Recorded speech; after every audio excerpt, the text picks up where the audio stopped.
Boa noite, pessoal. Estamos de volta para mais um episódio do Palco Streamer Podcast.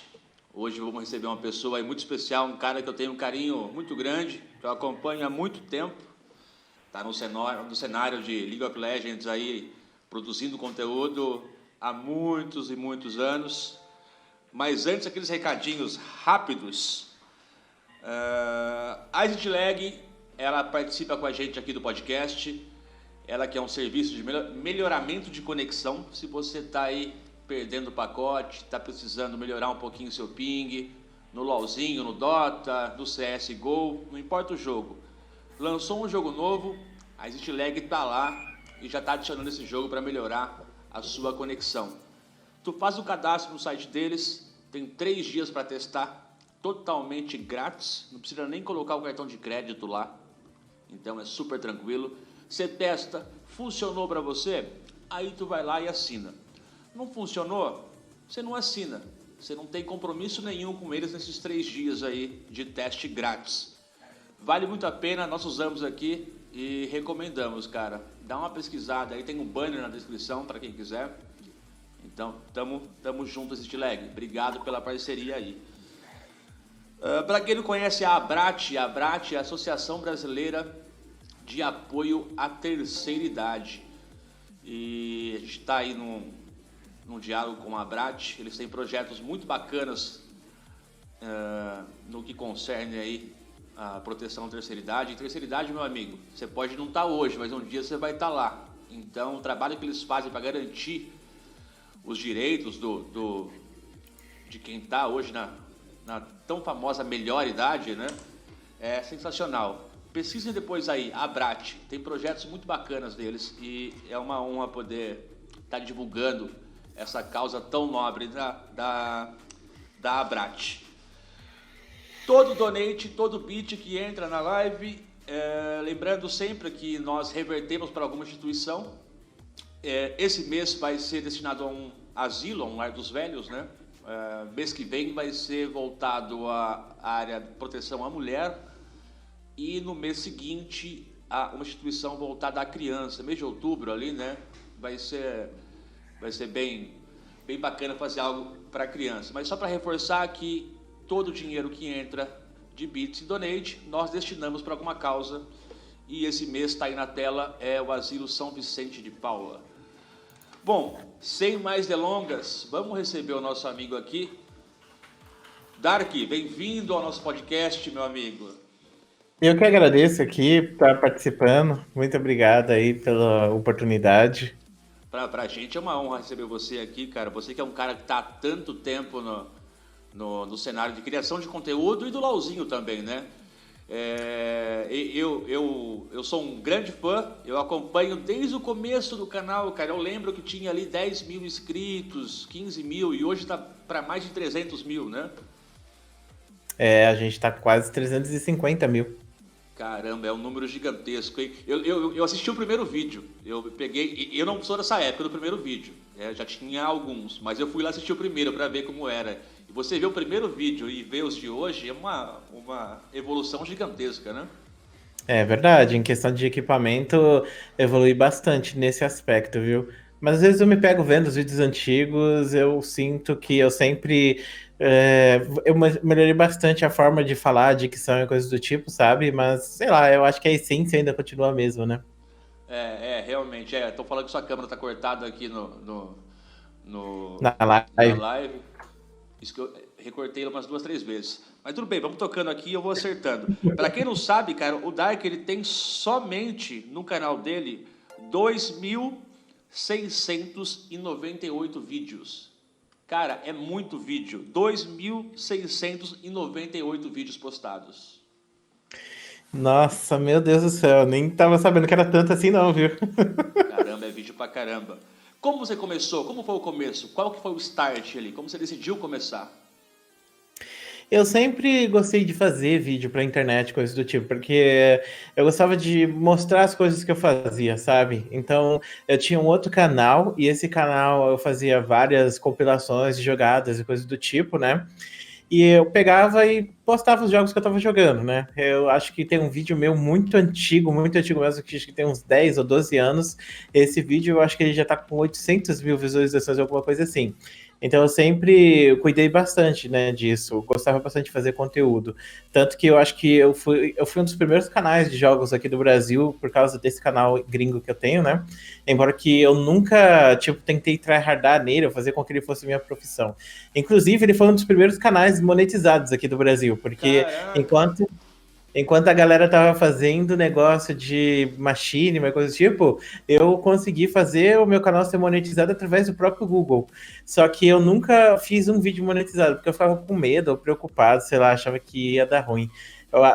Coisas que a gente teria mudado, né? Porque eu também era muito mais jovem naquela época, né? Eu não tinha nem Você tinha 20 anos. quantos anos? Menos de 20 anos. Menos de 20 anos, quando eu tava trabalhando com isso, cara. E, tipo, eu não fazia pra ganhar dinheiro. Ah, pra você ter noção, eu só pedi pra fazer partnership com o YouTube porque eu queria ter as molduras, né? Eu queria colocar algo assim, sabe? Porque antigamente não tinha. Antigamente você entrava no YouTube e aí você não tinha as miniaturas. Era alguma coisa aleatória que aparecia ali.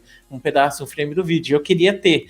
E aí eu pedi partnership pro YouTube, que era justamente isso. Você podia monetizar o seu vídeo naquela época e você podia ter essas partes. Então eu só fiz para isso mesmo. E aí eu consegui essa parte, aí eu colocava as moldurazinhas no meu vídeo, mas não colocava monetização, para você ver como eram as coisas. Caraca, e cara, hoje em dia, você vai ali, você lê uma, duas páginas, ali tem conteúdo pra caramba do YouTube, da Twitch, ensinando como que o criador pode fazer pra monetizar, etc. Aquela época não era assim, aquela época era mato, meu. Como é que você fez pra descobrir como criar uma parceria, como virar partner? Você foi procurando sozinho, teve ajuda de alguém?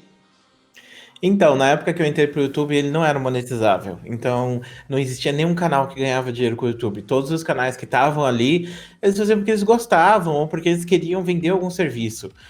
Aí já tinha o AdSense, né? A gente sabia, por exemplo, de blogs. Naquela época, quem ganhava grana era quem tinha blog. Blog. Tipo, o Easy Nobre, ele tinha, acho que era um dos maiores blogs do Brasil, que era o Hoje é um Bom Dia, né? Isso, E ele isso. monetizava isso através de propaganda do YouTube, não, propaganda, né? Mesma coisa que a gente faz no YouTube, só que era propaganda de sites, né? E aí eles resolveram botar isso no YouTube. E eu ficava vendo as notícias, aí eu vi que eles iam colocar isso no YouTube e pensei, pô, então agora vai dar para ganhar dinheiro no YouTube, né? Vai ter pessoas que vão fazer isso aí, vão ganhar uma graninha. E foi nisso, né, que eu comecei a pensar em até criar conteúdo para ser monetizado, mas mesmo assim, eu não sei, antigamente eu era muito inseguro em relação às coisas que eu produzia e demorei um bom tempo para conseguir ter essa segurança, né? No caso, especificamente quando veio o servidor para o Brasil, né? Aí os meus amigos sempre comentavam comigo, por que você não faz um canal aqui em português, coisas do tipo? Aí foi nisso, aí eu juntei com um amigo, a gente resolveu começar a produzir conteúdo. Que bacana, cara, que bacana. A referência que eu tenho de YouTube naquela época, cara, era Mr. Guitar Man, era esse tipo de canal aí, que os caras estavam começando mesmo ali a divulgar de verdade o YouTube. E o layout era outro, era muito feio antigamente, cara, era muito feio, É, era bem arcaico, né? era bem antigo, né? Eu acho que naquela época a internet como um todo, né, ela não estava muito madura ainda, né? Então, Nós também não estávamos, né? Tava aprendendo como funcionava tudo ali. exatamente. As próprias tecnologias avançaram, né? As programações melhoraram muito. Hoje em dia a gente tem acesso a coisas que a gente nunca teria naquela época. Tanto que hoje em dia, se você for querer montar um site ou um blog, você já tem aí uns modelos formados que você nem precisa ter dor de cabeça. Eu gostava também de fazer blogs, né? Então eu tinha os meus blogs, eu estudei muito CSS, né, para aprender a Sim. fazer os gráficos para ficarem bonitos. Então, eram coisas que antigamente você tinha que fazer muito para você ter pouco. Hoje em dia, você estrala o dedo, você já tem tudo já feito para Você você, né? pega hoje aí você pega um packzinho de uma coisa, um pack de outra, já vem tudo configurado. Eu também sou da época de mexer no CSS, no HTML ali para deixar modelar como a gente queria as coisas. É uma outra época realmente. Você vê que estamos entregando nossa Exatamente. idade aí, né, cara? Falando dessas coisas aí. É verdade, hein? Pô, dureza, E a cara. família, Dark? E a família? Como é que foi lá quando você decidiu começar a investir mais o seu tempo com os vídeos? Ah, bom, eu nunca tive uma família muito presente, né? Eu não tive pai, a minha mãe também não ficava em casa, na maior parte do tempo ficava sozinho. Eu fui criado pela minha avó. E, tipo, ter decisões assim, eu sempre fui muito livre para tomar as decisões que eu queria, entendeu? Mas também eu tive que ralar desde muito cedo. Tipo, quando eu tinha 12 anos foi quando eu comecei a trabalhar. E eu comecei a passar mais tempo na internet por causa disso. Eu ficava conversando com os meus amigos lá digitais enquanto eu estava lá trabalhando, né? Eu trabalhava numa locadora. Aí quando não tinha nada, eu estava lá conversando com eles ou jogando algum jogo. E depois, né, disso, eu acabei investindo uma grana para montar uma lan house, que acabou não dando certo. E aí, depois disso, eu acabei abandonando um pouco esses meios digitais, fiz faculdade, aí depois eu voltei para cá. E eu acho que acabei fazendo a carreira aqui, né? Cara, que bacana. Você estudou o quê? Eu estudei, na verdade, eu tenho duas faculdades, né? Eu tenho psicologia e eu tenho licenciatura também, para dar aula, que o meu objetivo era ser professor universitário, né? Na época, eu queria seguir a carreira acadêmica. E tava tudo dando certo, só que aí, sei lá, em algum momento eu acabei divergindo, aí eu acabei abandonando isso, e agora eu tô só no YouTube mesmo. Psicologia, você falando agora, faz um pouco de sentido, que ao assistir seus vídeos, dá para perceber que você tem um trato diferenciado com o seu público ali. Não sei se você está encerrando ainda, mas você encerrava o vídeo, você é uma pessoa maravilhosa, né? Não é algo assim. Aham. Eu percebia que tinha alguma coisa diferente ali. Agora estou falando isso, faz um pouco mais de sentido. Mas é que bacana que você teve então esse espaço mesmo, como você não teve uma família tradicional, entre aspas, né? Exatamente. Sobrou um pouco mais de espaço para você decidir o que você queria ou não fazer. Bom, RTS, você jogou também RTS ou não? Pô, minha vida foi feita na RTS, cara. Eu gosto muito de RTS. Eu joguei muito. O primeiro RTS, na verdade, que eu joguei na minha vida foi o Command and Conquer. Não sei se você já ouviu falar desse Sim, jogo. sim, sim. Saiu um remaster dele recentemente, inclusive foi um dos jogos que eu passei mó tempão jogando agora, semanas aí atrás. E esse jogo, eu gostei muito do estilo dele porque era bem diferente de tudo, né? E pra você ver, eu comecei a jogar RTS no Nintendo 64. Nem era no computador, né? Que é um gênero do computador, né? Mas eu acho que o jogo que mais definiu a minha vida no geral foi o StarCraft, porque o StarCraft, ele é um jogo extremamente competitivo e ele é de uma época onde a gente não estava acostumado com competição, com balanceamento. O StarCraft, ele criou o esportes moderno, praticamente, se você for analisar. E eu sigo o esporte há muito tempo. Quando era 2006, eu estava lá vendo os resultados das ligas coreanas para saber quem é que estava ganhando e coisa do tipo. Eu via essas coisas ativamente. Eu gostava bastante de ver e ficava imaginando, pô, um dia vai ser legal, né? Se isso aqui for popular, se eu puder ir num torneio fisicamente, né? Porque até então a gente não tinha esses torneios, só acontecia lá fora, principalmente na Coreia do Sul, né? Mas Sim. tinha lá os meus ídolos e coisas do tipo, e esse jogo me fez ter uma mentalidade de competição e aprendizado muito forte, que hoje em dia eu uso para tudo, né? Então, no caso, depois eu acabei conhecendo League of Legends, mas foi também, se você for ver, ó, StarCraft, Warcraft, Dota, League of Legends. Então, foi Interligado, uma né? Tá sequência. interligado. Exatamente. Bom, e para quem nunca jogou um RTS na vida, meu amigo, é muito difícil. É muita ação ao mesmo tempo que você tem que fazer, cara. É verdade. Eu lembro que o StarCraft você tinha uma média de ações por minuto que você tinha que ter, que você poderia ter, entre aspas, né, para você ser considerado mediano. E era tipo 150 ações por minuto para você ser considerado mediano, né? E isso entre aspas, porque se você for falar para alguém, eu tenho 150 ações por minuto e um cara é bom nesse jogo, ele vai falar que você é um lixo, uma porcaria. Porque você vai ver os jogadores bons, eles têm 300, 350.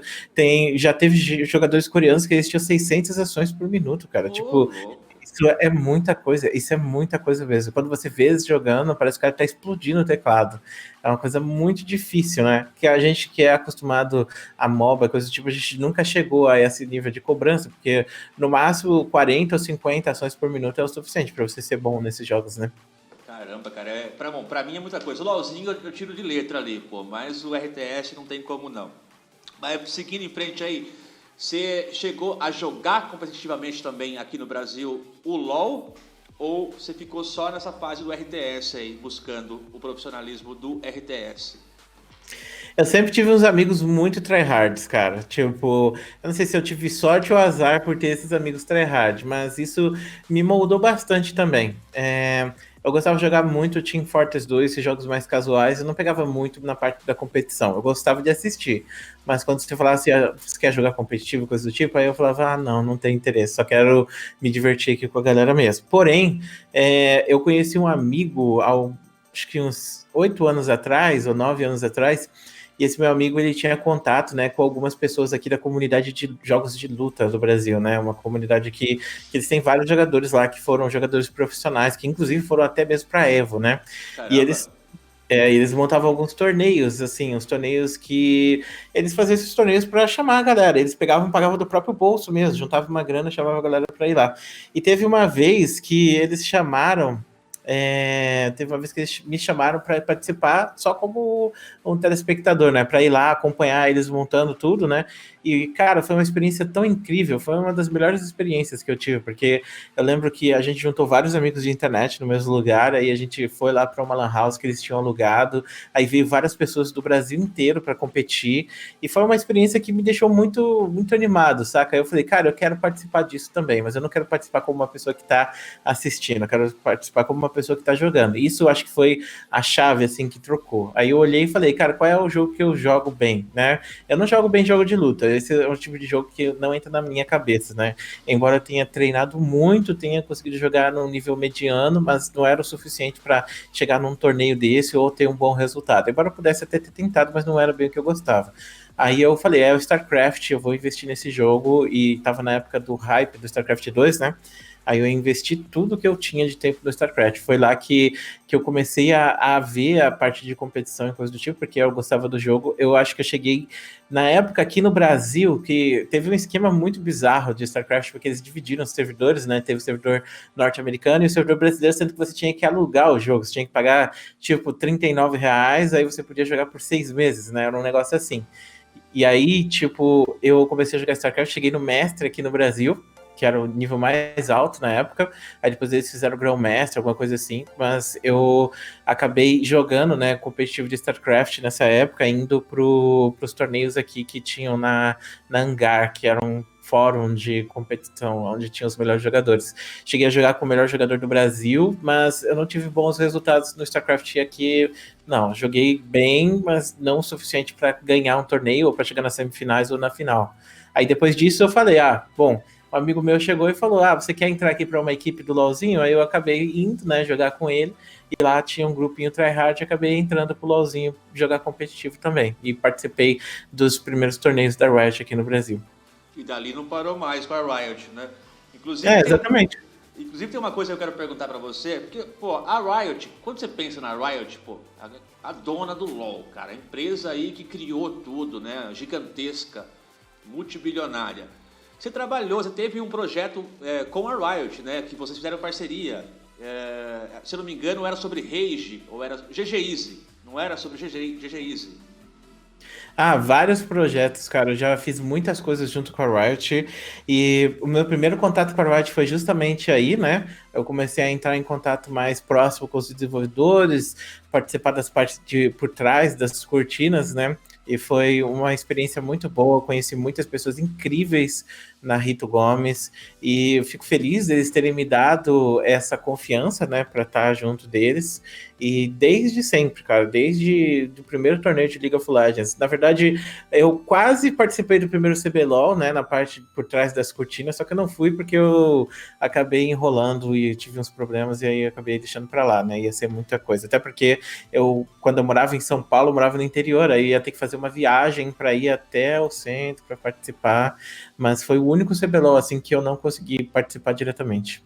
Não, e hoje é super comum as empresas, as desenvolvedoras, elas estarem próximas de criadores de conteúdo. Na época não era. Eu lembro muito bem de quando você lançou esse vídeo aí, que tinha essa parceria, e a Riot lançou no site dela sobre você, né? Eu falei, nossa, que legal isso, cara. Agora as marcas estão se aproximando das pessoas, né? Porque não era assim antes, cara. Não era assim. É verdade, é verdade. E eu acho engraçado, né, que tipo assim, eu comecei a fazer canal no YouTube, né? Porque eu vi que não ia ter tanto futuro assim, ser um jogador competitivo.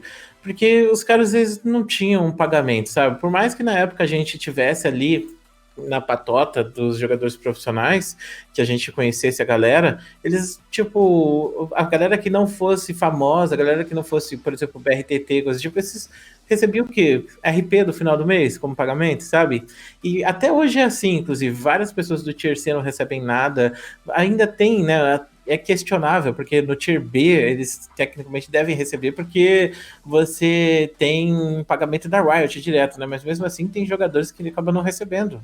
Eu tenho vários amigos que eles trabalharam em equipes profissionais e eles acabaram levando cana, eles não receberam nada. Coach que ficou uma temporada e não recebeu salário, coisa do tipo, entendeu? Então isso acabou me desanimando. E aí eu comecei a pensar, pô, eu quero trabalhar com League of Legends, eu quero ficar com League of Legends, né? Eu amo League of Legends, eu amo competitivo, eu quero ver isso crescer. Aí não vai ser no competitivo que eu vou conseguir fazer o que eu quero. Então eu vou ter que trabalhar na Riot. Aí eu criei meu canal visando, né, criar um ambiente bom ou usar isso como portfólio para conseguir ser contratado. Caramba, e é uma bandeira legal que você levanta, porque é o seguinte, principalmente as de Tier B, eu já vi muitos e muitos casos de equipes que não pagaram os jogadores mesmo, só que eles recebem, cara, eles recebem um repasse, né? Então aí é uma má fé deles de não repassar para os jogadores, porque a parte deles, eles estão pegando ali. Exatamente. Hoje em dia isso tá melhor, porque, tipo, depois de tantos abusos, tantas coisas escrotas acontecendo, a Riot vai levantando regras. E isso é uma coisa que é normal. Se você for ver League of Legends no começo, aí tinha várias coisas que poderiam ser exploitadas, né, abusadas. Mas hoje em dia, a Riot, depois de ver tantas coisas assim acontecendo, ela foi levantando regras para proibir certos abusos que pudessem acontecer. E o sistema de franquias, tecnicamente, vai acabar com isso para sempre, né? Tipo, não vai ter mais nenhum tipo de problema em relação ao contrato do jogador. A Riot ela vai cobrir tudo isso. Então, essa é a melhor coisa possível que pode acontecer atualmente, né, para melhorar mais ainda a estabilidade do jogador, que hoje em dia já tá bom, né? Mas é aquilo, né? O jogador profissional, ele não tem uma carreira também com muita perspectiva, porque você tem um jogador profissional e daqui 5 anos você sabe que ele provavelmente já vai ter se aposentado, vai estar fazendo outra coisa. E quando a gente pensa num trabalho, 5 anos é muito pouco tempo. 5 anos é o quê? Você vai passar 5 anos parado jogando LOL, ganhando um salário mediano, e aí depois, como que faz? Se você se aposentou, você vai ter que fazer alguma coisa, né? Você vai continuar a faculdade ficando atrasado, porque os seus amigos que não pararam para jogar, eles já estão terminando a faculdade, ou já estão indo para o emprego enquanto você está começando. É exatamente isso. Exatamente. É o que o Simas falou ali, 5 anos não é nada mesmo. E assim, aproveitar que você entrou nesse tema aí, porque assim, o esporte evolui, e o esporte mais ainda, né? Porque a gente já tá num ritmo frenético do esporte, tecnologia, internet, é tudo muito rápido. Por exemplo, o BRTT ele vive falando que nunca mais ele vai querer morar numa GH, uma game house. Agora é game office, que é uma evolução, né? Mas voltando ao sistema de franquias, eu sou um defensor muito grande do sistema de franquias, e demorou para vir para o Brasil, na minha opinião. O que você acha? Como vai ser daqui para frente com o LoLzinho mudando nesse sistema de rebaixamento para a franquia? Acho que eu fui um dos primeiros a trazer essa discussão para o Brasil. Eu sempre fui um dos maiores defensores do sistema de franquias. Já bati de frente com muita gente grande e já fiz a cabeça também de muita gente grande que não acreditava que poderia ser bom aqui para o Brasil. Mas, cara, não tem como, porque você olha assim para as organizações brasileiras. O problema do competitivo brasileiro não é um problema só da organização ou só do jogador, é um problema da Riot também. Porque o sistema do Brasil, ele não é um sistema que rotaciona jogador, não é um sistema que visa no melhor, é um sistema que foca em lucro, e é o que está dando dinheiro, é você pegar esses caciques, né, esses jogadores muito famosos, que inclusive a Cherry, ela fez uma participação no Flow Podcast que eu achei incrível, porque ela falou o lado do organizador, da pessoa que está lá atrás da organização. Falando assim, pô, você tem uma organização pequena, você chama o BRTT para sua equipe. As pessoas vão assistir a sua equipe porque é o BRTT. Então você vai ganhar um hype por causa do BRTT estar jogando na sua equipe. E isso vai fazer você ganhar mais dinheiro, vai fazer você crescer dentro do cenário.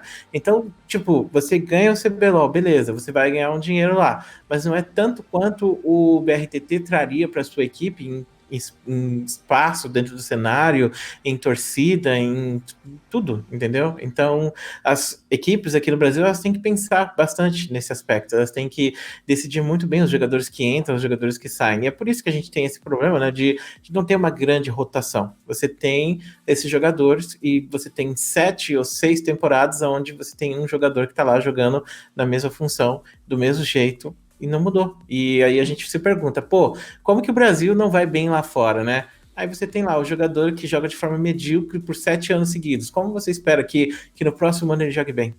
Não tem como, não tem como. Você pega o Mundial mesmo, porque é o seguinte, cara, a gente tem duas temporadas praticamente, né? Então tem o CBLOL, o First e depois tem o do final do ano, que é o que dá a vaga pro Mundial, tá? Aí um time nosso vai lá pro Mundial, um time nosso vai pro Mundial. Tem lá pra jogar o quê? 3, 4 jogos.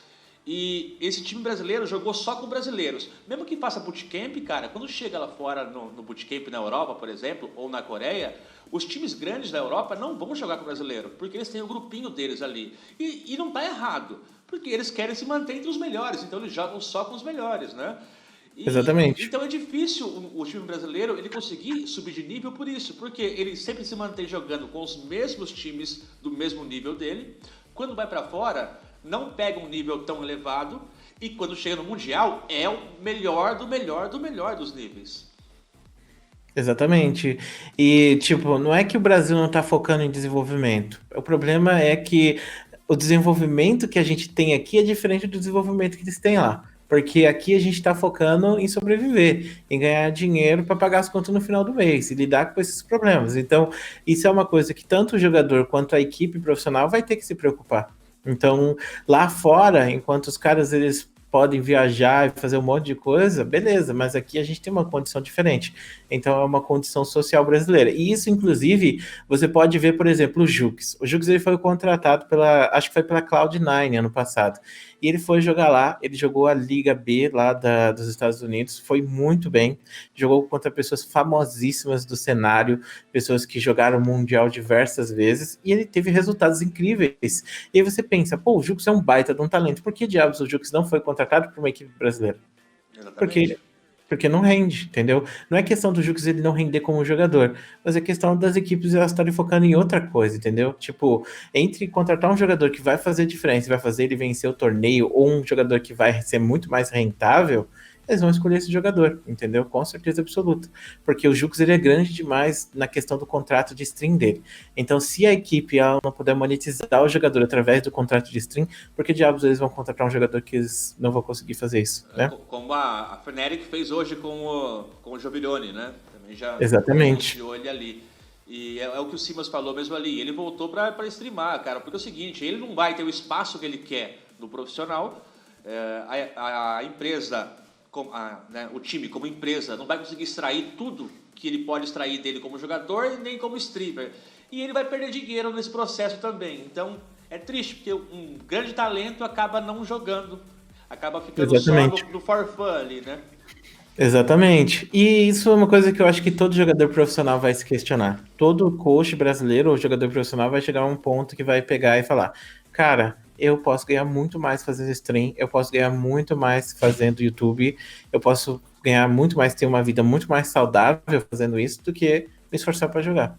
Então eu acho que todo jogador profissional um dia ele vai chegar nessa conclusão e ele vai acabar abandonando, que nem já muitos talentos já abandonaram. Então você tem também esse problema. Tipo, o primeiro problema seria justamente as equipes, né? Que eu comentei que tem vários problemas em todos os lugares. O problema pelo lado dos jogadores, e isso nem é uma culpa do jogador, né? Porque eu acho assim, mas o cara tá pensando em dinheiro, ele tem que se ferrar por causa disso. Não, óbvio que não. Aqui a gente tá falando, né, de uma coisa mais madura. Então, se você tem mais de 20 anos, você tem que pegar e escolher o que é melhor para você. Você não está aqui só para viver de um sonho, porque o sonho em si ele não vai te pagar as contas, o sonho não vai te dar uma família, e muitos desses jogadores já têm família. Por exemplo, o BRTT ele já tem uma família formada praticamente, ele tem a casa dele e ele necessita fazer as escolhas certas para sobreviver. Então, se o BRTT for perder dinheiro para ter a chance de ganhar o Mundial, eu não acho que seria uma coisa sensata. Embora que talvez algum jogador faça essa escolha, né? Então, Então, nesse ponto, a questão é, tipo, os jogadores, eles têm as questões deles. Vai chegar um ponto que eles vão ver e falar, ó, isso aqui que eu tô fazendo não tá sendo bom para mim. Por que que eu tô fazendo isso ainda, entendeu? E aí vai fazer stream, vai fazer curso, vai fazer um monte de coisa. E isso que a gente está falando ainda do cenário masculino. Eu vou entrar agora num tema polêmico que envolve o feminino, que é o feminino é muito menos, tem muito menos apoio ainda. A INTZ contratou a Mayumi, né? Tivemos um caso muito bacana, uma mulher no CBLOL, uma mulher numa equipe profissional do LoL. Eu fiquei muito feliz. Você abordou muito isso no seu canal. Eu assisti todos os vídeos lá. Mas, cara, como que aconteceu tudo isso? Por que deu tão errado? Acho que esse problema da Mayumi, ele é um problema duplo. Porque é um problema de eles planejarem, né? Um problema de planejamento e um problema de maturidade também do contrato que foi assinado. Tipo, muitas pessoas não sabem essa parte, porque, tipo, a gente que tá só assistindo, a gente vê a equipe e pensa X, Y, Z e pronto. Então, aquele jogador entrou ali e pronto, tá jogando. Não, na verdade, tem que passar por advogados, tem que fazer um monte de coisa. Tem uma burocracia aí por trás, porque as leis brasileiras são uma porcaria. Então, o que que acontece? Os contratos de jogadores profissionais ainda são muito ruins em relação ao que você pode e o que você não pode fazer. Tanto que esse processo da Mayumi, ele vai ser um processo que vai definir o futuro dos contratos. Então é um processo muito importante por causa disso. Eu estava conversando com um amigo meu, que é o Pablo Castro, que ele tem um canal no YouTube, né, onde ele fala sobre coisas judiciais, né? E ele falou que isso é importante porque vai definir, porque não tem jurisprudência, né? Ou seja, nunca aconteceu um processo desse tipo e o juiz não vai saber, tipo, porque lá, digamos que eu tive um problema na minha internet, aí eu vou lá e processo a Oi, aí tá lá, 52 processos a Oi, aconteceu a mesma coisa e a Oi foi condenada. Então, o meu 53, o que vai acontecer? O juiz já vai falar, não, já foi 52, então esse é o 53. Então vai ser mais ou menos isso que vai acontecer com o processo da Mayumi, né? Porque tem essas falhas do contrato, o que, que pode e o que, que não pode fazer. Aí tem aquela questão moral, né? A gente vê o que, que aconteceu. Foi moral tudo que aconteceu? Aí depende da opinião. A maior parte da comunidade eu acho que a Mayumi está errada. Só que eu ainda acho que ela está certa em buscar os direitos dela. Eu acho que nunca um jogador vai ser menor do que a organização. Eu nunca vou defender uma organização entre os interesses de um jogador. Eu acho que as pessoas elas têm que pensar assim. Por exemplo, o que eu imagino que seria uma coisa que as pessoas entenderiam melhor é tipo, imagina que você está trabalhando na Coca-Cola, você bebeu uma Pepsi, você levou um processo de 100 mil reais. Isso é justo? Não. Então, eu acho que é mais ou menos isso que aconteceu no caso dela. Só para contextualizar, né, quem está chegando e não entendeu qual é a história, a INTZ contratou a Mayumi, né, uma jogadora, para o time profissional masculino e contratou como jogadora. Só que a equipe não utilizou ela como jogadora, utilizou ela mais como marketing e tal. E depois meio que afastou ela. E aí gerou uma polêmica toda aí. Inclusive tivemos recentemente no circuitão uma menina jogando, né? Ela jogou, Exatamente. a Haruka. Harumi, eu acho. Harumi. E ela jogou bem ainda, né? Jogou. Jogou bem. Tem várias mulheres que jogam muito bem. Eu conheci várias ao longo da minha vida como jogador. E estando em algumas equipes, eu vi que realmente tem muitos preconceitos em relação às mulheres. Tipo, não é questão de frescura, que nem as pessoas elas não estão nesse meio, então elas vêm do lado de fora e elas abraçam qualquer narrativa que mandam para elas, né? Ah, não, por que, que a menina não pode jogar? Porque ela não joga bem, não sei o que, eu só jogo suporte. As pessoas ouvem isso e acreditam nisso, mas na verdade tem meninas que jogam muito bem. Teve uma vez que eu tava numa equipe do Tier C, que basicamente eu tinha comentado, né, da gente chamar uma amiga minha que estava num nível muito mais alto do que a média de jogadores ali. E aí eles falaram que não, porque seria ruim, porque alguém poderia se apaixonar por ela, entendeu? Tipo, é esse nível de preconceito que as meninas sofrem quando elas vão entrar numa equipe. Eu lembro que teve uma vez que uma equipe famosa aqui do Brasil, a gente estava quase fazendo uma negociação, né? Porque a gente tinha uma equipe, a nossa equipe era de amigos, né? Só que a gente estava se dando muito bem nos torneios, a gente estava chegando geralmente em terceiro, quarto lugar nos torneios com equipes grandes, né? E aí chegou um patrocinador, ele queria chamar a gente para pegar e vestir a camiseta dele, né?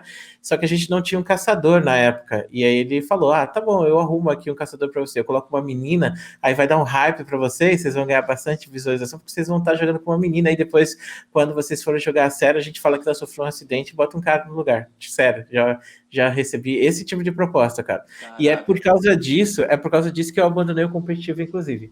Porque não é um caso isolado. tem muito rage entre os criadores do LoL, sabe? Outros canais, sem citar nome de ninguém, mas você sente que falta um pouco de união às vezes para poder. Porque assim, tem que buscar melhorar o cenário, né? Eu acho que é o que todo mundo busca.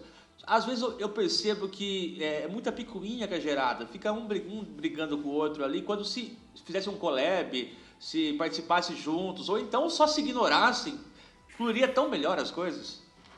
Eu concordo com você.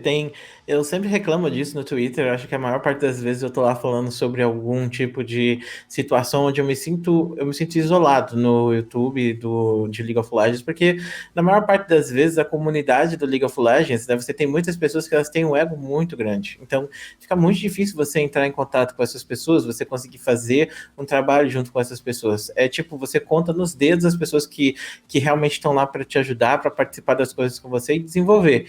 E infelizmente, né, a nossa comunidade ela chega a ser subdesenvolvida por causa disso, porque a maior parte dos criadores, eles sempre estão puxando o tapete um do outro, sabe? Isso é uma coisa ruim. Eu não sei se na Twitch isso acontece, eu sei que a Twitch a galera é muito mais unida, e eu acho que é por causa disso que a Twitch é muito maior em relação ao League of Legends.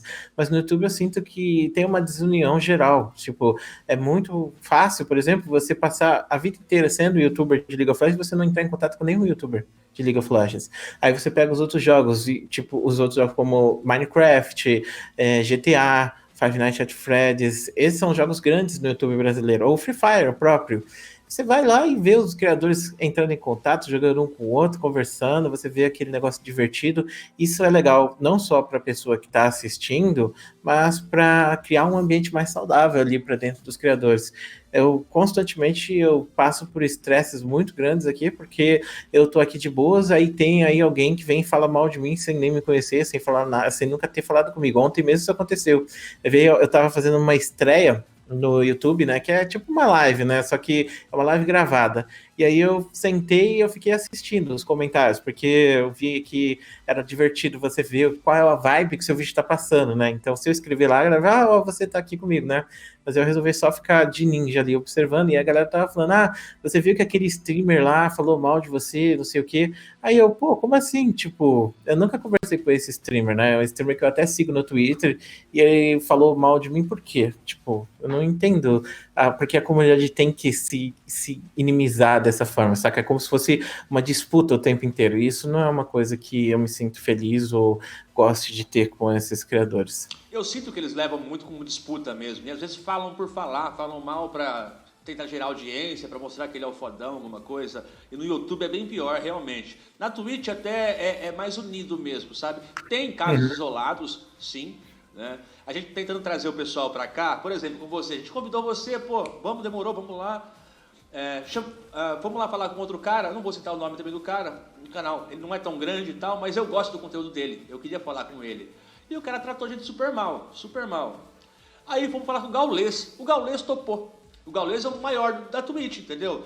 Logo vamos ter o Gaules aí. Então você vê que é muito ego inflado de quem não tem, sabe, a pessoa não conquistou ainda tudo que ela tem que conquistar, mas o ego ela já inflou. Tá lá em cima. É verdade. É bem triste, cara, é bem triste. Lá atrás, eu cheguei no seu canal pelo canal, primeiro era Sem Mana, depois o Não Muito Noob. Adorava ele. Nossa, adorava. Que canal sensacional, fazia as melhores piadas de LoL que eu já vi até hoje, era o canal dele. E pra quem não conhece o canal dele, pessoal, ele era um youtuber sensacional e ele se suicidou, a gente perdeu esse cara aí. E você abordou também isso no seu canal lá, né? Você lembra como foi, né? Você teve contato com ele? Tive pouquíssimo contato, mas eu sempre admirei muito ele, eu sempre achei ele um cara extremamente criativo, um cara genial. Eu lamento demais por ele ter partido. Até teve uma época, né, que ele tava voltando, aí eu até vi uns vídeos dele e falei, pô, que legal, ele deve estar feliz agora, né? Porque ele tinha feito uns vídeos falando que ele tava triste, e aí ele fez uns vídeos lá e depois sumiu e veio essa notícia, que foi realmente um golpe muito duro, né? Teve duas pessoas que realmente me deixaram bem triste ter partido. Um foi ele e o outro foi a Remy, né, que é a Remília, que eu até cheguei a conhecer ela no Twitter. E foi uma coisa muito triste de Ela não ver. conheci, não conheci. Ela foi uma jogadora profissional norte-americana, que eu cheguei a conhecer ela no Twitter, né? Conversava com ela de vez em quando, e ela teve vários problemas, né? Tipo, ela chegou a jogar numa equipe profissional e as pessoas pegaram e chamaram ela para entrar nessa equipe, ela não queria entrar, e ela, tipo, ela era trans, ela foi fazer uma cirurgia de troca de sexo, pagaram para um açougueiro para ela para fazer, né? E aí estragou ela toda, ela vivia a vida toda com dor, saca? E ela não conseguiu suportar essa dor. Putz, cara, que triste, cara, que história triste. Outro youtuber também que eu gosto de assistir e que você abordou no seu canal é o Rei. O Rei é um youtuber focado em Mastery, né? Ele joga com Mastery quase É, que sempre ali. E ele tava tendo problema com monetização, alguma coisa assim, né? Como é que foi a história do Rei? eu até fiz um vídeo falando sobre, né, para chegar nele, né, porque eu não sei como que ele estava em relação a isso, né, mas eu acho que ele já conseguiu se encontrar, mas de qualquer maneira, o YouTube é muito complicado em relação à monetização, porque ele usa um algoritmo de inteligência artificial para definir se você é uma pessoa boa ou uma pessoa ruim, e como é o algoritmo, ele não vai pensar, esse cara fez uma coisa legal. Não. Ele vai ver, ó, esse cara falou um palavrão, isso aqui é uma coisa ruim. Aí, se você falou vários palavrões em sequência, ou no caso do Rei, né? Ele fez um vídeo e tinha um cara fazendo coisas horríveis, racistas no vídeo, né? E aí o Rei não tava fazendo isso, mas o cara na solo kill tava, e o algoritmo não vai entender. O algoritmo não vai pensar, pô, será que é o Rei que tá fazendo ou será que é o cara? E aí isso acabou tesourando o canal dele. Aí eu até falei, né, que tipo, pra ele voltar, ele teria que fazer uns 10 ou 20 vídeos onde fosse 100% sem nenhum problema para o YouTube entender que ele não é aquela pessoa e o YouTube não vai mais acabar com o canal dele. Mas, enfim, ele resolveu criar um canal novo, alguma coisa assim, tá lá fazendo. Ah, entendi. Eu espero que ele consiga resolver, porque o YouTube é difícil, é muito difícil. Você tem que ser super politicamente correto, você não pode falar nada errado. E agora o Twitch também tá assim, né? Tá também. Tem a palavra com M lá, né? Que nós não podemos É, citar aqui, que é uma bobagem sem fim, né? Porque uma que aqui no Brasil, ela não tem o mesmo peso que ela tem lá nos Estados Unidos. Só que as regras são americanas, né? Então, eles não exatamente. estão ligando muito para isso, não. O YouTube te mandou a placa de 100k de inscrito? Mandou sim, eu tenho ela guardada aqui até, ó. Deixa eu pegar ela pra você ver. Essa plaquinha aqui, eu até pensei que eu não fosse receber, porque eu só fui receber ela quando eu tinha 200 e poucos mil inscritos. O que é engraçado, né? Porque o YouTube ele deveria dar isso aqui pra gente quando a gente tem 100 mil, né? Que é a minha Exatamente. plaquinha aqui, ó. Olha que bonita, cara. Sensacional. Qual foi a sensação quando você percebeu que chegou a 100k, que você teria direito a ela? Porque eu acho que quando você atinge 100k é uma vitória ali, porque é o primeiro prêmio que você tem no YouTube, né? Demorou para Exatamente. chegar, né? Chegou com 200 mil, mas Sim, eu acho sim. que é uma coisa assim, ó, meu trabalho está funcionando, o que eu estou fazendo estão gostando. Eu acho que é uma coisa legal de sentir. Quando eu comecei meu canal no YouTube, ele não monetizava muito bem. Acho que o laboratório, no caso, né? O laboratório ele demorou muito tempo para conseguir gerar uma boa grana, porque eu entrei em network, né? Network é a pior coisa que você pode fazer na sua vida. E a network que eu entrei, ela pegava 50% do meu rendimento. Então, se eu pegasse R$ 100, R$ 50 ia para a network. Então, não fazia muita coisa com essa grana. Aí eu só pensava em ter a plaquinha mesmo. Meu objetivo sempre foi ter a plaquinha e pronto. Aí eu, vou pegar a plaquinha e beleza. Depois eu deleto o canal e vou fazer outra coisa. Vou, sei lá, vou trabalhar com psicologia. Mas aí, quando eu comecei a fazer YouTube, tipo, a sério mesmo, foi uma época que eu me mudei, né? Eu me mudei aqui para o Rio de Janeiro e aqui estava muito difícil. Foi bem na época da crise que estava acontecendo em 2015, 2016, né? Que no caso, eu acho que quem está fora do Rio de Janeiro em 2015 já estava de boa, mas o Rio de Janeiro ficou em crise até 2018, 2019 e agora entrou mais uma crise, né? E aí eu não estava conseguindo emprego, até cheguei a cogitar ser garçom, para você ter noção. Tava quase aceitando um trabalho de garçom. Aí eu falei, cara, entre ser garçom, fazer o meu YouTube funcionar. Vamos lá pro YouTube. Tipo, é agora, é você ou não vai ser. Se não for o YouTube, eu vou morar na rua. Se for, aí beleza. E foi justamente o que fez com que meu canal crescesse muito, né? Eu passar mais tempo, dedicar mais a ele. Várias pessoas notaram isso, né? Compensaram bastante. E hoje em dia eu tô aqui trabalhando full com isso. Pude receber uma grana para fazer um bom investimento, esse microfone, essa câmera, e poder trazer melhor qualidade para os meus vídeos também, né? E talvez por não ter vindo tão fácil assim as coisas, elas foram mais complicadas, você precisou decidir isso, ajudou no processo criativo seu aí. Se fosse tudo fácil, talvez você não estaria onde está hoje. É, Fez parte dessa batalha aí. Você tem mais de um canal hoje, então. Você tem o Laboratório de Zaun, que é um dos melhores canais do YouTube brasileiro na criação de conteúdo de League of Legends. Tem o Professor Dark. Né? Eu conheço esse bem por cima. Do que você fala do Professor Dark? Quando eu comecei meu canal no laboratório, eu falava sobre coisas que estavam na minha cabeça. Na verdade, sempre foi assim. Eu sempre quis falar, ser o mais verdadeiro possível com as pessoas e falar sobre o que eu gosto. Então, eu queria trabalhar na Riot, né? Eu criei o canal para fazer isso e eu sempre falei de League of Legends e eu escolhi trabalhar na Riot não porque a Riot é uma boa empresa para trabalhar, mas porque eu gosto de League of Legends e que eu passei muito tempo nesse jogo. Então, eu sempre falei muito de League of Legends lá, só que eu gosto de outras coisas também. E aí eu pensei, cara, eu queria poder falar sobre esses temas também, eu queria poder falar sobre isso, eu gostaria de falar mais sobre psicologia. Eu criei esse segundo canal para falar sobre isso especificamente. Aí lá eu comento, às vezes, tretas, eu falo sobre outros jogos que eu estou jogando. É mais um canal, não chega a ser um canal de vlog em si, mas é um canal mais pessoal, onde eu hoje estou me sentindo assim, eu vou fazer um vídeo sobre isso. Hoje saiu uma notícia sobre X, quero falar sobre um anime, ele não tem um tema específico, eu fico fazendo essas coisas diferentes, entendeu? Você tem uma Então, liberdade maior para falar lá, porque o laboratório hoje ele é mainstream, então talvez você possa falar. mais ou menos, né? Embora ele seja o maior canal de notícias de League of Legends do Brasil atualmente, ele é um canal que ele tem um alcance muito grande, mas eu ainda não consegui ver esse alcance assim, saca? Eu sinto que muitas pessoas assistem, muitas pessoas seguem o laboratório, inclusive a gente geralmente tem 3, 4 milhões de acessos todo mês, isso é muita coisa. Quando eu vou para São Paulo, a maior parte das pessoas lá, eu acho que assiste o laboratório, eu sempre sou parado na rua. Isso é legal. Fui parado na rua aqui no Rio também algumas vezes, mas não é um negócio que eu penso, caraca, mano, eu sou tipo o Jukes do League of Legends, saca?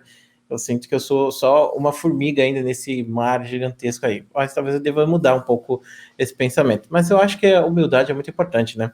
Não, é bacana você ter essa humildade aí sim, mas eu vou discordar pelo seguinte, né? Eu, Hum. como um cara que assiste esse conteúdo ali, e de fato é o melhor conteúdo de League of Legends criado hoje pro YouTube, é o do Laboratório Visual, não tem nenhum outro que se aproxime, e não é desmérito nenhum com outros canais, não é isso. É que você atingiu um patamar com trabalho, esforço, você criou o melhor conteúdo que tem ali, entendeu?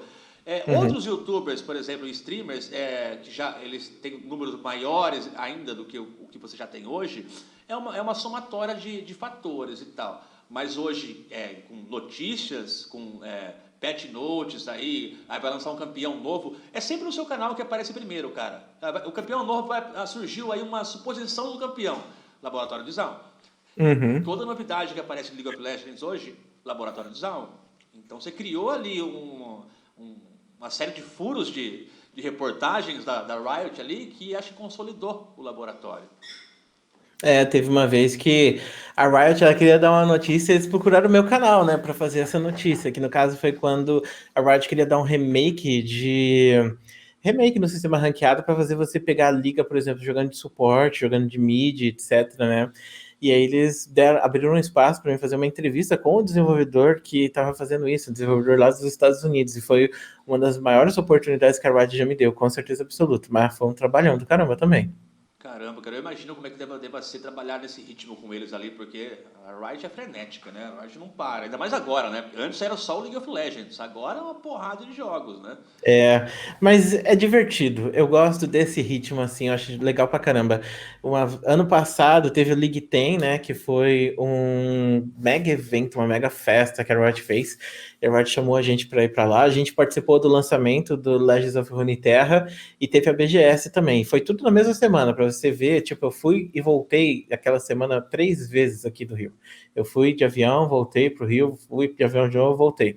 E eu podia até ter ficado uma semana inteira, só que o problema é que, tipo, eu fui conversar com o pessoal lá que já tinha comprado as minhas passagens, né? Porque eles geralmente pagam tudo isso. Aí eles falaram: a gente já comprou as passagens da semana que vem, então você vai voltar e aí a gente não sei o que a gente vai fazer com essas passagens. Aí eu falei: tá bom então. Aí eu acabei pagando uma passagem a mais para vir para BGS e voltar depois para o Rio. Então foi uma época bem cansativa, mas foi uma semana que eu peguei e falei: cara, que vida boa que eu tenho. Isso é incrível poder participar disso, saca? Fazer isso tudo. Eu lembro que quando terminou o League Ten, eu morri praticamente. Foi um negócio, foi muito insano. Tipo, foi uma correria, foi tipo, 24 horas acordado só falando sobre o League 10, todos os jogos que a Riot tinha anunciado, participar da festa, conversar, interagir, fazer live. Foi um bagulho muito pesado, mas foi um negócio incrível para viver. Digamos que um cansaço muito bom, diga-se de passagem, né?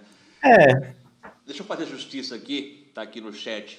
Farmácia mandou Laboratório de Zaun e Universo Lúdico. O Universo Lúdico é um canal sensacional, que eu também sou muito fã. O Alésio é um cara que, inclusive, eu quero falar com ele, eu quero trazer ele aqui, já fica o convite pro Alésio. Só que ele é focado mais em lore, na história. Você também faz muito isso, né Dark? Eu acompanho que você também participa muito da lore e tal. Mas que fica o crédito aí, que o Universo Lúdico também é muito bom.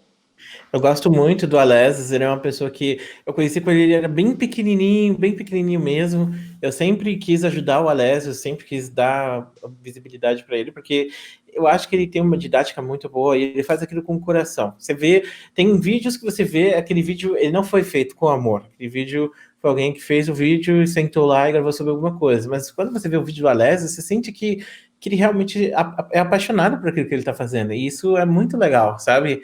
Então eu sempre apoiei muito ele, inclusive chamei ele para os grupos da Riot também, ele tá lá até hoje. E eu tenho até um podcast junto com ele, a gente não fez mais podcast agora porque ele tá se mudando, mas assim que ele voltar, a gente vai estar voltando a fazer conteúdo junto também. Eu gosto muito de lore, comecei a abordar mais lore por causa disso, porque eu achava o conteúdo dele muito legal e eu falei, cara, eu quero fazer alguma coisa dessa também, porque eu acho uma experiência incrível, né? E eu sou assim, eu sou de fases. Por exemplo, teve uma época no laboratório que eu falava sobre guias para ensinar a galera a subir de liga. Aí depois sobre notícias, aí depois sobre lores, aí depois sobre tretas do competitivo, sobre as histórias que eu conto no Lendas do Solo Kill. Então eu sempre estou criando coisas diferentes, sempre estou fazendo coisas diferentes. Eu não sou uma pessoa que senta e chega e fala, ah, tá, vou fazer isso aqui até o fim da vida. Não, eu gosto de ver coisas diferentes. Inclusive, o meu segundo canal é praticamente o Proving Grounds, porque eu vou lá e eu crio novas séries, eu faço coisas completamente diferentes lá, e aí se isso dá certo lá, eu falo, não, isso aqui pode virar uma série no canal principal, eu tiro daqui e levo para cá. Os meus vídeos de teoria, por exemplo, de canais, eu comecei a fazer por lá. São vídeos que tiveram 100 visualizações, mas pelo hype, pela coisa que as pessoas escreveram ali, essas 100 pessoas que assistiram, eu falei, cara, isso aqui pode ser algo que eu posso pegar e trazer para o meu canal principal e ser desenvolvido. Teve um vídeo que eu fiz há, acho que uns 4 meses atrás, que foi o vídeo que mais pegou visualização da história do meu canal. Foi um vídeo que cresceu muito, tipo, pra você ter noção, nunca tinha tido um vídeo que tinha pego 100 mil visualizações em um dia, e esse vídeo eu tirei de lá, entendeu? E foi uma coisa que eu criei, assim, do nada, que eu comecei a fazer do zero, sabe? Bacana, bacana. E é uma construção, cara. Tudo é uma construção e você está sempre buscando. Isso que faz, eu acho que o conteúdo do laboratório está sempre em alta. E outra coisa, o laboratório tem uma coisa que nenhum outro canal tem. Nenhum outro canal tem, isso só tem no laboratório, que é o bordão mais conhecido do YouTube, cara. O Yo, Zaunitas. Isso você ouve em qualquer lugar do Brasil, você sabe que é do laboratório de Zaun. Só o laboratório tem. É verdade. Yo, Zaunita! Ficou Galera. eternizado, eternizado. É muito bom isso, foi uma grande sacada. Estamos chegando no finalzinho aí, Dark, mas antes de terminar, tem novidade da Riot vindo por aí? Você é um cara que tá lá dentro, está cheio de contatos na Riot, tem campeão novo chegando, tem mudanças grandes para pré-temporada. Ah, tem muita coisa, viu? Muita coisa chegando. Acho que a Riot nunca esteve tão ativa na história da Rito Gomes, viu? Eles vão estar lançando, acho que. Na verdade, eu ia falar 5 campeões, mas já saiu 2. Então tem 3 campeões para sair até o final do mês. Tem o Wild Rift, que a gente está na expectativa aí para saber quando é que ele vai rolar, né? E tem muito mais investimento na lore, que a Riot está querendo que esse ano seja um investimento, o ano dos investimentos dentro da história do jogo. Até porque, né, eles estão criando outros jogos e faz sentido que você escreva uma narrativa mais sólida, porque as pessoas que gostam dessa história vão querer jogar com esse personagem da história nesse outro jogo também, entendeu? Então acho que faz sentido. Então a Riot tá bem ativa agora. Eu acho que a Riot nunca esteve tão ativa assim na história. Agora com o Valorant, com o Lore, o LoLzinho, Wild Rift, aí tem o de luta que vai sair, né?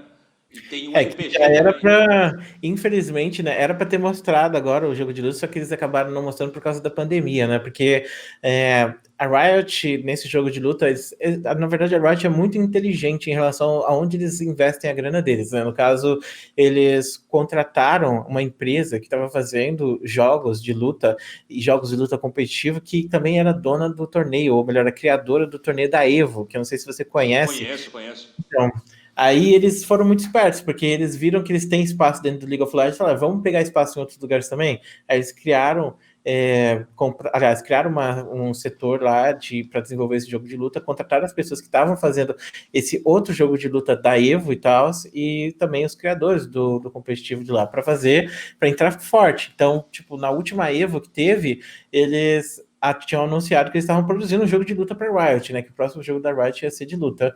E aí ficou para mostrar esse ano, né? Só que esse ano a Evo foi cancelada por causa da É, pandemia, né? o que é triste porque a Evo, ela todo ano ela produz grandes momentos ali, né? Como a do Daigo lá, aquele clássico É, momento, aquele é eternizado, clássico mesmo. clássico momento. Bom, estamos chegando no finalzinho aí. Quais são os planos para o futuro aí, meu amigo? Como é que tu vai tocar teu canal daqui para frente? Tem novidade chegando aí na tua vida? Tem canal novo que vai sair? Tem investimento no que já existe? Conta um pouquinho pra gente aí. Eu tenho pensado bastante em mudar um pouco as formas de receita que eu tenho, né? Porque agora eu tenho uma empresa de marketing, né? Eu abri ela recentemente. Eu gosto bastante de testar coisas diferentes. E eu quero tentar explorar um pouco mais esse lado. Quero tentar não fugir da parte de criação de conteúdo, mas ver o que eu posso criar com isso também. E já pensei também em fazer mais lives, né? Eu penso em abrir uma Twitch ou coisa do tipo. Então acho que esse seria mais o futuro do que eu tenho produzido. Vou continuar produzindo conteúdo, mas talvez eu invista mais em outros lados de carreira profissional também, como, por exemplo, essa agência de marketing aí que eu estou montando. Cara, que bacana, que bacana. Eu fico feliz, fico muito feliz porque, como falei, eu sou um grande fã do canal em si, do seu trabalho, que eu acompanho há muito tempo aí, e eu pude ver essa evolução que você teve na sua trajetória.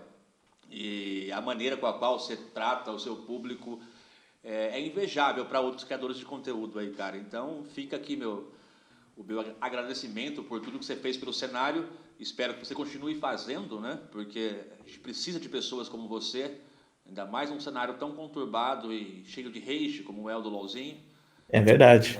que a gente gosta tanto. Pô, desde que eu comecei a jogar o LoLzinho, eu nunca mais parei. Aí fui atrás de lore. Eu gosto muito mesmo do universo de League of Legends, cara. Então, ter pessoas que trazem esse conteúdo de uma forma mais fácil de se entender, que isso chegue a mais pessoas, é uma coisa muito louvável o que você faz. Pô, eu sou muito agradecido aí pelas palavras doces e bonitas. Fique tranquilo que são bem sinceras. Bom, meu amigo, é um prazer exato ter tido você por aqui. Muito obrigado mesmo por ter aceitado o convite. Obrigado pelo papo. Um papo sensacional. Fluiu bem o papo.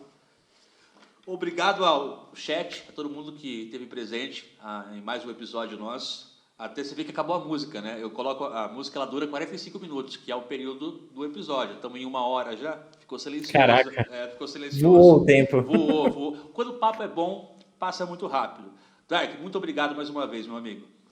Nada, eu que agradeço aí pela participação, muito obrigado por ter me convidado e todo sucesso para o seu podcast, todo sucesso aí para o que você está fazendo com o coração, tenho certeza que vai ter muito futuro aí pela frente. Tamo junto, meu irmão, tamo junto. O que precisar, estamos à disposição e se eu precisar, eu vou procurar você também. Fique tranquilo aí que eu te acho agora aí. Pode ficar tranquilo, só mandar mensagem, qualquer coisa. Pessoal, boa noite e até o próximo episódio. Tchau, tchau.